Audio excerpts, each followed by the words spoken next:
no sé si te han dicho que donde te has sentado, sí. Los que se sientan aquí tienen prohibido opinar. Son Pues, los que dirigen los debates. Pues tarde. Es tarde ya, Sí, ¿verdad? no haberme invitado. Ya se lo he dicho a Pablo hace un rato, que lo sepan. Presidente de Castilla-La Mancha, Emiliano García Paje, buenas noches. Buenas noches. 40 años después, ¿qué queda por hacer? Bueno, a seguir mejorando España. Esta es una autonomía que sirve a un principio mayor, que es la nación española. La pregunta que yo me hago cuando pasan 40 años, y yo creo que se la podrían hacer todos los presidentes, de un partido o de otro, es cuántas cosas se han hecho en nuestra región que no se hubieran hecho. De no existir autonomía. De no existir la autonomía, es decir, que realmente si hubieran tenido que pasar por el Paseo de la Castellana, ¿no?, haciendo cola para esperar un centro de salud o una universidad, pues seguramente, y la conclusión a la que llegamos nosotros es seguramente la que llegan la mayoría de los presidentes autonómicos, de verdad, sinceramente. Las autonomías han sido un acelerador de progreso y de avance, ¿no? De manera que, como todo lo que hacemos los seres humanos, si la autonomía es un instrumento para sumar, para hacer mejor, para acercar la democracia, ha consolidado en buena medida la democracia, acercando los servicios públicos, los fundamentales servicios públicos a la gente, permitiendo que la gente decida dónde tiene que ir una guardería y dónde tienen que ir, al final, los servicios más elementales. Pero si se utiliza con ese propósito, las autonomías son realmente un invento muy útil de la cuestión. Si se utilizan para romper, entonces, pues como tantas cosas, evidentemente son negativas. Le he hecho la misma pregunta a Pablo, el presidente de estas Cortes castellano-manchegas, hace un rato.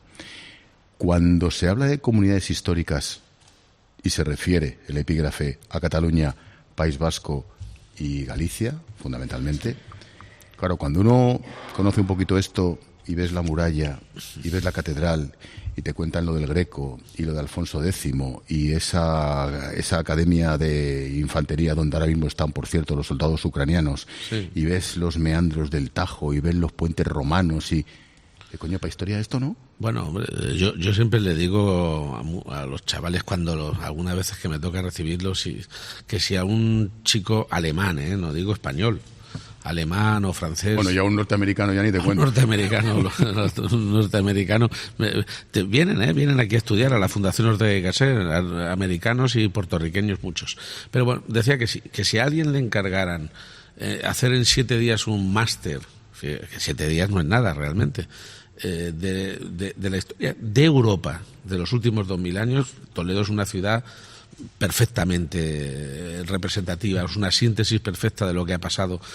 Solo España y en buena medida Portugal también podemos aportar a la identidad europea y a la cultura, a la civilización europea, podemos aportar el hecho de la mezcla de las 3 grandes religiones del libro. Toledo fue determinante para el mundo judío, la capital del Sefarad entonces, fue evidentemente muy importante también con los musulmanes y ha sido clave para el catolicismo, el cristianismo. De hecho, Toledo está hermanada con Aquisgrán por iniciativa del rey Juan Carlos, antes incluso de que entrara España en la Unión Europea y como preparación a la entrada, porque el mundo ostrogodo, que aquí ya luego se llamaron visigodos, que después de los romanos vinieron a la península, establecieron aquí la capital, la primera monarquía hispánica hereditaria, que muchas veces decimos que España nace con los reyes católicos. Bueno, lo cierto es que ya se hablaba de Hispania aquí en Toledo con los reyes y visigodos, y aquí Recaredo se convierte del arrianismo al catolicismo romano, y eso hace que la península en su conjunto y todo lo que luego los españoles fuimos descubriendo por el mundo, por eso es la capital primada, el arzobispado de Toledo, la catedral es la catedral primada, ¿no? Qué bueno. Lo dicho. De manera que sí, historia. Y ahora la definición, digamos, planteada para Cataluña o para el País Vasco y para Galicia, fundamentalmente tiene que ver con el hecho de que cuentan con, además del castellano, además del español, con lengua propia. Y eso ha ido forjando a lo largo del tiempo pues unas señas de identidad que no tienen por qué verse antagónicas con el conjunto de España, pero sí como un elemento más de riqueza, ¿no? El 28 de mayo, elecciones municipales y autonómicas en casi toda España, hay muchas comunidades donde no. ¿Hay algo más en juego que los ayuntamientos o las presidencias de comunidades como esta? Bueno, seguramente va a ponerse en el ambiente mucho más que los municipios y las comunidades autónomas. Pasa siempre, ¿no? No pasa siempre. No pasa siempre. Esta va a pasar más. No, que no puedo opinar, que estoy en la silla del puedes presidente. opinar. Aparte de que esto es más bien una información, porque realmente es así.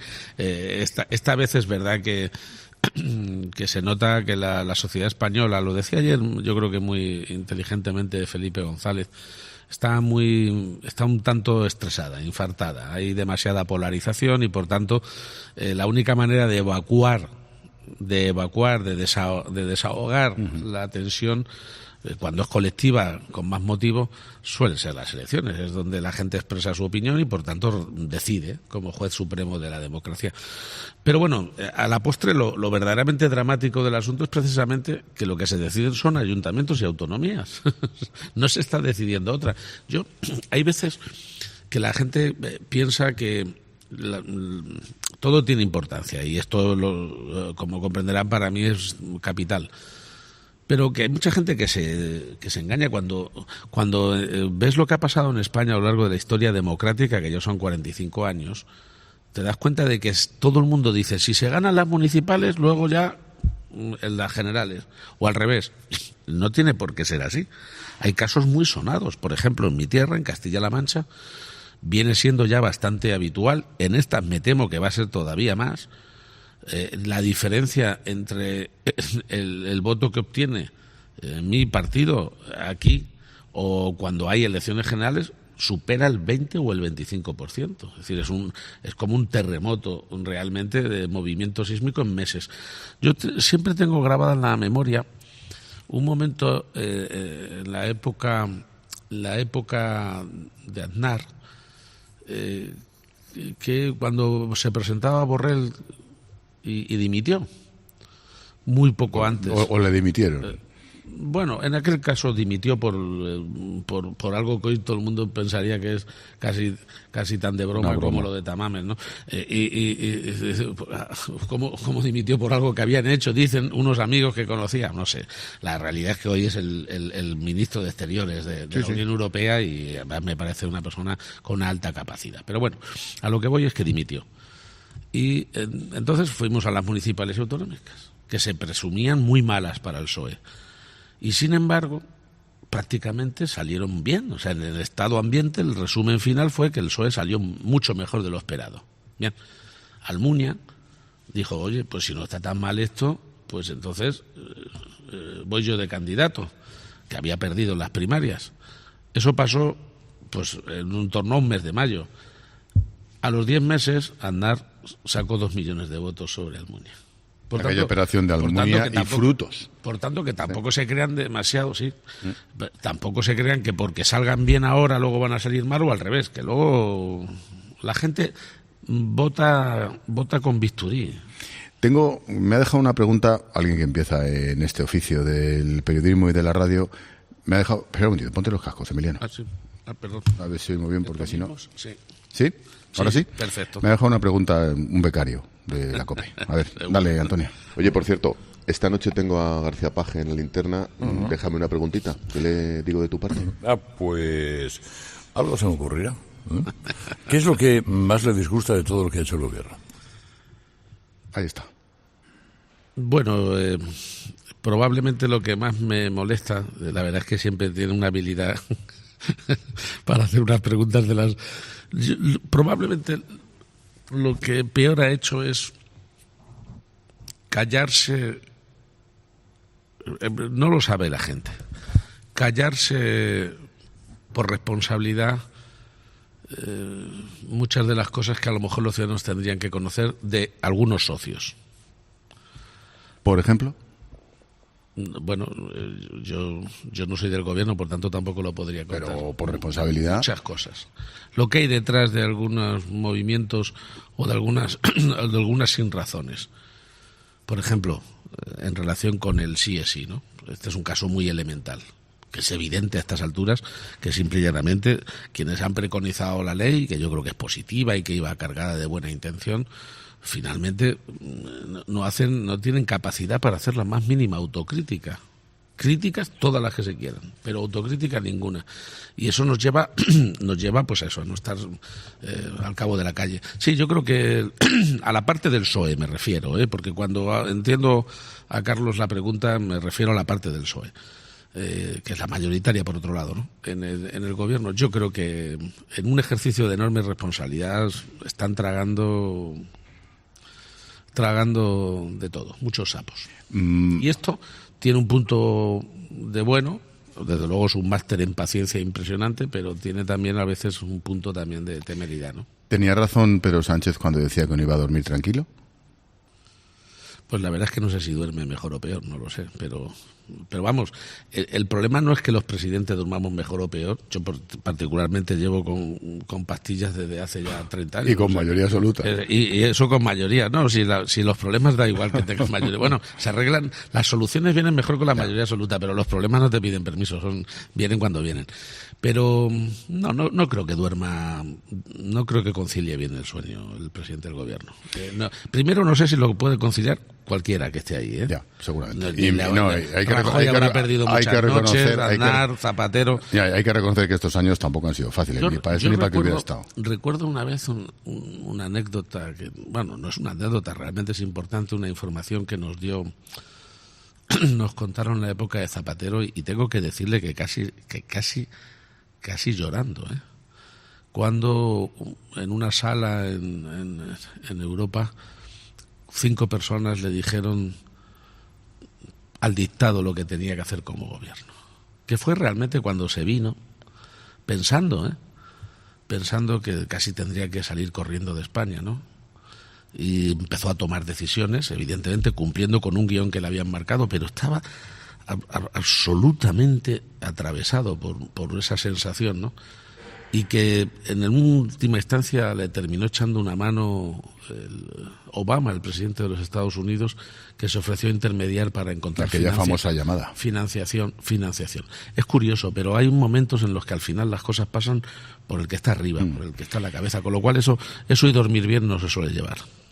Partiendo de la base de que es verdad que la gente vota una cosa mucha gente vota una cosa en el ayuntamiento, otra cosa en la comunidad, otra cosa en el Parlamento, en las generales, o cuando aparece un cartel tipo que te vote Chapote o que te vote el Tito Berni, ¿eso cuántos votos cuesta? Es duro. Lo de Berni es llamativo, porque hay cosas que entran en la gente, hay cosas que son muy de bulto, muy grandes, y no llegan a la calle, y otras probablemente porque son tan chapuza que todo el mundo las entiende, ¿no? Que te llegan. Sí, yo me he encontrado a 2 o 3 espontáneos, ¿no? Que me han dicho, está mal la palabra, pero bueno, es lo que me putero, tal. Por Dios, es llamativo, ¿no? Es que la generalización es muy peligrosa. Sí, pero el daño es evidente, Emiliano. Sí, no es evidente. Cuando todo lo que no es poder explicarte en positivo, es decir, aunque nadie le echara la culpa al gobierno de lo de este hombre, el simple hecho de que se esté hablando de eso y no de cosas que positivamente plantea quien gobierna, pues ya de por sí ya está haciendo daño. Esto es elemental, vamos.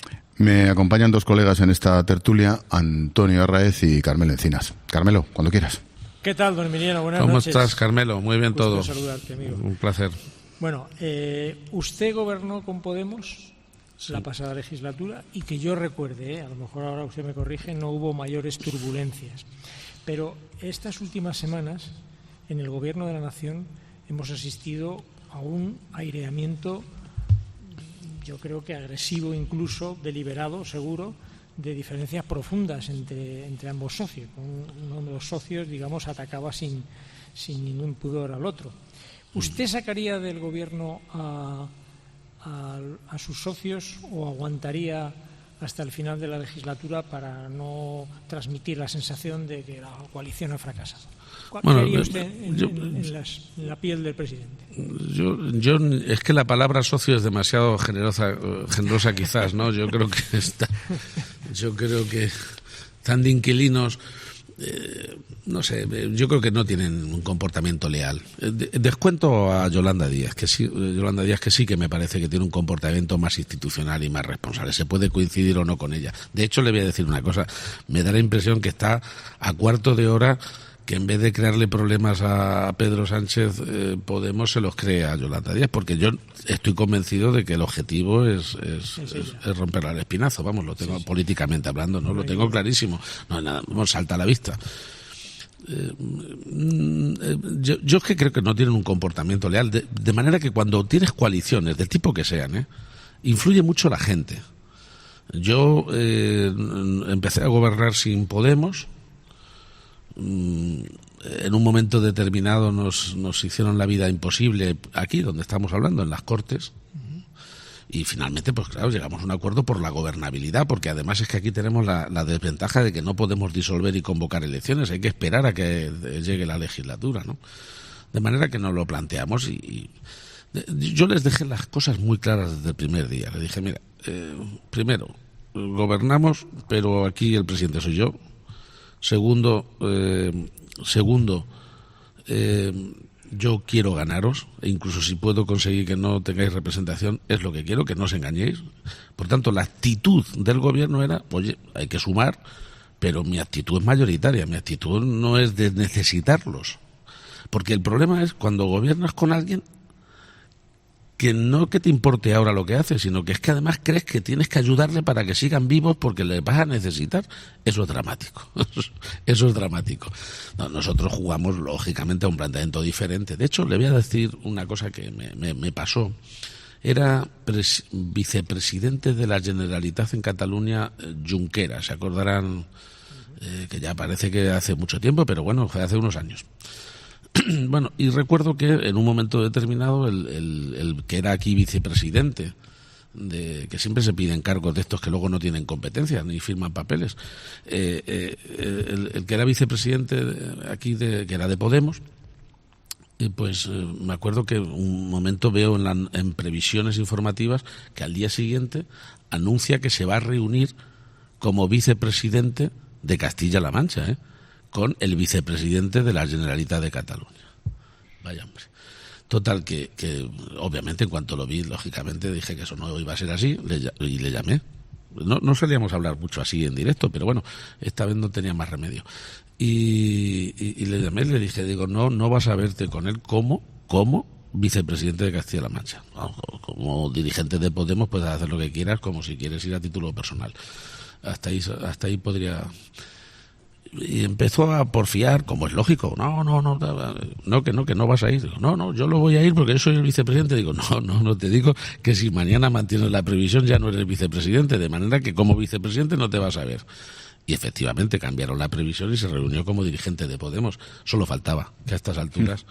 Pero esto es importante en las coaliciones. En las coaliciones hay que ponerse colorado. A lo mejor ponerse colorado una vez que no ciento amarillo, ¿no? Y Sánchez no se ha puesto colorado. Yo supongo que no los lleva. O sea, que Sánchez preferiría mayoría absoluta, vamos, porque eso, claro. Pero Colorado, vuelvo a repetir la pregunta, ¿es sacar ahora mismo del gobierno a sus socios o aguantar hasta el final de la legislatura? ¿Qué es lo que le puede poner más Colorado? Yo es que creo que ahora mismo la encrucijada en la que está la situación política en España. Primero hay elecciones municipales y autonómicas, con lo cual, hasta que no pasen ya de entrada es imposible hacer ningún otro movimiento porque sería un impacto inmediato en todo lo demás. Por consiguiente, nos estamos yendo al verano y empieza ya el mandato de España en la Unión Europea. Y a lo mejor alguien pensará que eso es una cosa distante, que no tiene importancia. Yo creo que es de esos momentos en los que un país tiene que dar el do de pecho, tiene que quedar bien y tiene que hacer bien las cosas. De manera que esto lo saben también los de Podemos, saben que finalmente el gobierno, la parte que le preocupa el conjunto, ¿no? Que se hace cargo de todo, ¿no? Que gobierna para todos, porque algunos ministros gobiernan para los suyos, pero hay que gobernar para los que te votan y para los que no, que eso es algo que no todo el mundo le gusta hacer o no sabe hacer. Y la realidad es que es tan importante el reto el semestre que tiene que presidir España a la Unión Europea, que no se me antoja nada fácil poder romper nada. Yo creo que ese objetivo está por delante de cualquier coyuntura política, ¿no? De manera que no preveo que vaya a haber ningún tipo de cambio ni oscilación hasta la convocatoria electoral. Antonio Arraez. ¿Qué tal? Buenas noches, presidente. Lo cierto es que el panorama político, pues nos demuestra dos bloques. Antes había dos partidos, ahora son dos bloques: PSOE, Podemos, PP, Vox. Desde el Partido Popular se habla a veces de que gobierne la lista más votada. A mí esto no me parece lo más democrático en algún caso, pero bueno, es una opción. ¿Usted estaría dispuesto a aceptar antes de las elecciones o durante la campaña electoral que en Castilla-La Mancha gobierne la lista más votada? Bueno, yo creo que es una expresión bastante falsa, ¿eh? Es un argumento muy falso el de que gobierne la lista más votada. Y miren que yo, como comprenderá, no me quejo que aspiro a gobernar por mayoría absoluta, ¿no? Es más, es que si no tengo mayoría absoluta ya sé que no voy a gobernar, aunque sea la más votada, eso lo sé. Me da lo mismo lo que diga Feijóo como si dice lo contrario. Aquí van a pactar con vos, fijo. A la mínima posibilidad que tengan. Esto no tengo vuelta de hoja. Vamos, de hecho, esta es la única región de España donde los dirigentes del PP, antes incluso de saberse los resultados, ya desde hace más de un año, han ido a intentar negociar con Vox. No se sabía ni el candidato de Vox y ya estaban queriendo llegar a acuerdos. Luego, aquí no hay trampa ni cartón. Pero dicho esto, ¿qué es gobernar? Gobernar no es ser investido presidente. Si es que no sirve de nada que el gobierno se constituya conforme a la lista más votada si al día siguiente no puede aprobar nada. Ese es un gobierno abocado a la crisis y al caos. Vivimos en un sistema representativo democrático que tiene que conformar mayorías. Eso es a lo que nos obliga la democracia y la Constitución. Luego hay que tener mayorías para sacar adelante las cosas. Si no, eso no es gobernar. Es si quiere, ostentar el cargo, pero no gobernar. De manera que yo no creo que eso sea factible y sobre todo no es muy realista cuando se plantea, aunque se haga con buena intención, aunque se pueda hacer con buena intención. Mi impresión es que en el 2007, con la crisis financiera, que fue muy gorda, no tanto como el COVID, porque el COVID, además del dolor humano y las vidas que se ha llevado por delante, ¿no?, y el dolor de toda la gente, es que además produjo un agujero económico tremendo. La verdad es que España se ha recuperado respecto de ese agujero mucho mejor de lo que lo han hecho otros países y de lo que ha pasado en otras crisis. Pero en aquel momento se rompieron muchas costuras, incluso diría que emotivas en España, de esas que unen Llevábamos 20 años ininterrumpidos como en un guindo, ¿no? Y literalmente eso fue como caerse del guindo. Y este país pasó de pensar que éramos de los mejorcitos a estar casi con depresión. Veías a la misma gente que 2 años antes te pedían, empresarios, oiga, a ver si cuándo se hace esta autovía, decir, es que nos hemos pasado haciendo autovías, es que nos hemos pasado haciendo hospitales. Por favor. La realidad es que en esa crisis se abrió paso un triple populismo, del que estamos saliendo bastante bien, Un populismo que era el social, económico, que representaba básicamente y representa Podemos. Eso, se pongan como se pongan, va a menos. Incluso yo creo que va bastante a menos. Por tanto, es un tema que va amainando. A medida que la situación se va normalizando y entramos en parámetros lógicos, pues obviamente toda la demagogia y el populismo, que nunca ofrece soluciones a los problemas, se inventa problemas ante los que los demás nos da lo mismo las soluciones porque no son reales. Esto es lo que pasa. La quimera de lo que pasa muchas veces en Madrid en la M30 para adentro, que es otra España. Hablan de cosas que realmente no tienen nada que ver con lo que pasa aquí, ¿no? Punto 1. Luego surgió un segundo populismo, que es el populismo territorial, que es un fenómeno... Eso ya venía. Sí, pero aquí se desató. Aquí se desató de una manera gravísima, lo padeció luego Rajoy y con él todos los demás. En realidad lo que pasó es que el independentismo, que además estaba saliendo de la sustitución de un señor verdaderamente un líder en Cataluña como era Pujol, rompió la coalición, dejó de haber un partido al otro lado del teléfono en Cataluña y buscaron como coartada para explicar la crisis el populismo territorial que significaba España nos roba. ya nos vamos dando cuenta de quién robaba, quién está investigando pero la realidad es que ese responde al mismo fenómeno. Era un populismo que era una explicación digamos facilona para un problema que no podía explicarse así y que además era mentira. Ese es un populismo, si me lo permite también la audiencia, que va bajando, va bajando claramente. Yo creo que hoy hay ya muchísima gente en Cataluña que, aunque quisiera la independencia, sabe que ni es factible y desde luego nunca sería planteable por el mecanismo que lo hicieron. ¿Y el tercero? Y el tercero afecta a los partidos políticos, que es el virus que se inoculó en los partidos políticos de forma mecánica, partidos que siempre han respondido en España al mismo principio que el Congreso de los Diputados, es decir, democracia representativa. Digamos, éramos animales vertebrados, con brazos, con columna, formabas la opinión de abajo arriba, organizaciones con andamio. Bueno, y se introdujeron fenómenos en las primarias. Son una consecuencia, ni siquiera es el mayor problema de los partidos, pero es la consecuencia final de que los partidos mismos se creyeron que no representaban a la gente, que eran parte del problema y empezaron a reinventarse. La consecuencia es que yo creo que hoy todos tenemos menos afiliados que entonces, que la gente sigue con un desapego enorme sobre la vida de los partidos políticos y sin embargo siguen siendo esenciales. Y en los partidos cada vez cuesta más poder opinar. Es muy difícil poder. ¿Eso pasa en el PSOE también?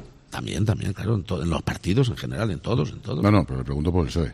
Bueno, sí, en todos. El PSOE también, es el más. El PSOE y el PP son los más importantes. Los demás, no sé si opinarán, pero la verdad es que... No te pinta tampoco, ¿no? Es que no sé si les escuchará alguien. Elecciones dentro de 2 meses, en mes y pico la campaña electoral. Los periodistas tenemos la manía... Tú ves el mapa y dices, aquí hay posibilidades de cambio, aquí no hay posibilidades de cambio, sea cual sea el color, pues intentas hacer distintos análisis. ¿Aquí hay partido? Hay partido en todos los sitios, sinceramente. Aquí todas las encuestas avalan la posibilidad de repetir una mayoría. La verdad sea dicha que sería, desde mi punto de vista, claro, yo llevo mucho interés en el comentario que hago, pero créanme, de verdad, parecería bastante poco lógico que disfrutando como disfrutamos en esta región de un cierto oasis de estabilidad, que es importante para que vengan empresas, es importante para poder pactar. Yo desde que soy presidente he pactado 25 grandes pactos con empresarios y sindicatos, ¿no? Todavía algunos están celebrando el primero, pero es que aquí ya llevamos es que no sabemos hacer las cosas, aunque tengamos mayoría, sin el mecanismo del acuerdo. Bueno, renunciar a la estabilidad que ahora mismo tenemos en favor de de entrar en el mismo torbellino que está la política nacional, sinceramente no me parece lógico, pero evidentemente puede pasar, puede perfectamente sumar el PP con Vox, como puede pasar eso en muchos ayuntamientos y en muchas comunidades autónomas. Sí, eso puede pasar perfectamente, porque además hay formaciones, Ciudadanos está en caída libre, yo creo que están cerca del suelo ya, pero bueno, en caída libre, y Podemos está también muy bajo en las expectativas, ¿no? Y la última, Emiliano García Paje, presidente de Castilla-La Mancha. Para esa campaña electoral, ¿Pedro Sánchez suma o resta en un mitin, en un acto? Pues no es realmente la gente, las personas, es lo que digan. O lo que hayan dicho. No, o lo que hayan hecho. Si a mí el presidente del gobierno el actual, o al contrario, si estuviera el Partido Popular, ¿no? Viene y me dicen que, por ejemplo, nos van a traer aquí, nos van a hacer en 3 semanas el AVE que está pendiente, más alguna cosa más, pues eso, no sé si computará, pero yo se lo voy a agradecer muchísimo. Pero me temo que la pregunta no era esa. La pregunta era, por ejemplo, la formulo de otra manera, ¿cuántas veces va a venir Pedro Sánchez a la campaña electoral de García Paje en todas las provincias de Castilla-La Mancha? Pues la verdad es que no lo sé. Eso yo me pongo a disposición de lo que hagan los comités electorales. Se supone que la intendencia electoral la tienen que coordinar entre los comités de cada ayuntamiento, y los tenemos organizados jerárquicamente, ¿no? Ayuntamientos, comunidades autónomas y el federal. Pues lo que decidan, no lo sé. No sé tampoco la agenda que tiene el presidente del gobierno, ¿no? De hecho, dentro de nada hay un comité que se ha ido cambiando de fecha por la agenda internacional que tiene. No lo sé. No, realmente, créame, yo A estas alturas creo que las campañas electorales no son ni siquiera lo más trascendente. Si yo tuviera que empezar a hacer vida política y hablarle a mi gente los 15 días últimos de campaña, habría perdido 4 años. Yo llevo 4 años, no digo en campaña, aunque realmente estamos siempre con la misma tensión, como es lógico, porque la democracia y el pedir el voto y la confianza no es nada fenicio ni es nada asqueroso. Es la esencia de esto, ¿no? Es como decirle a un empresario que renuncia a ganar dinero, pero si es que es su objetivo. Sí, pero hay gente, por cierto, hay gente del gobierno que lo dice, ¿eh? Sí, algunos desde luego están haciendo méritos para que... Me hace gracia porque hace unos meses se especulaba que algunos podían tener una salida en alguna empresa por ahí. Ya me parece que no me parece que le vayan a fichar de consejero delegado, ¿no? Emiliano García Paje, presidente de Castilla-La Mancha. Yo siempre que vengo por aquí es imposible, ya cuando pillo por la Sagra para arriba. Me acuerdo de mi madre de Talavera de la Reina y de mi abuela de Puente del Arzobispo. Por lo tanto... Bien, y sabes además que la cerámica de Talavera y la de Puente, que van unidas en la convocatoria, hace escasamente 2 años y algo, han sido declaradas por la UNESCO Patrimonio de la Humanidad. Primero porque son preciosas y además de las más antiguas de España. Y segundo, que es más trascendente como país, porque es la cerámica que más ha influido, después del descubrimiento de Colón, en el proceso de cerámica artesanal nuevo de todo Hispanoamérica. De hecho, Puebla, que es un pueblo de enorme cerámica en México, a la cerámica no le llaman cerámica, la llaman talaveras, directamente. Que bueno, en gran medida la herencia árabe también. Sí.